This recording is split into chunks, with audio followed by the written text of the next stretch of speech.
I think good storytellers or good managers or good leaders usually have this natural ability to tell a little anecdote or a little story that happened to them or a friend, which illustrates why the thing that they think we should do is the right thing. So this means that you should always have a little stock of short stories, anecdotes that can really be used to illustrate or underline what you're saying. So then you can be like more direct. We should do this, or I think this is cool, and tell a story to explain or to confirm why this is cool or why we should do this. So having anecdotes and paying attention to what happens and be able to use this in other contexts is really something that is useful. If you are alone, it's not really a big deal because you have your own experience and then you can share things. If you are a team, it's much more of a challenge, of course, because we don't have all the same experiences, so we don't share the same stories. So you have to find a system to document or store these anecdotes and be able to use them in other contexts.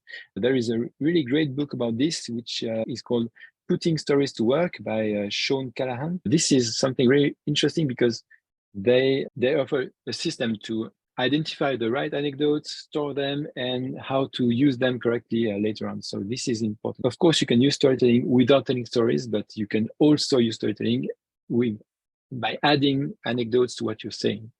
I think the thing that I don't really use and I don't like is making up totally a whole story to convey or to transmit some information. Instead of saying we should do this, creating story, saying why we should do this. I prefer to say we should do this and remember something I experienced back in the day, blah, blah, blah, blah. Or using these tricks that I said before with context, etc., to help say why we should do this, but creating transforming your classical communication or your classical pitch into a story, like adding once upon a time at the beginning, it doesn't work for me. I'm not, I don't use it. I'm not a fan. But super interesting, this idea that we can have a design system. That's something that we used to, but we can also have an anecdote or story system where we store these bits and elements and examples of how we use stories. And that can be something that then people who are maybe less good at it can then have a look and say, okay, in our service, we use it like that. When we communicate, we use these anecdotes to convey the information. Pretty good, thanks. Barack Obama is really, it's not the only one, but it's the first person I have in mind. He's really good with this technique.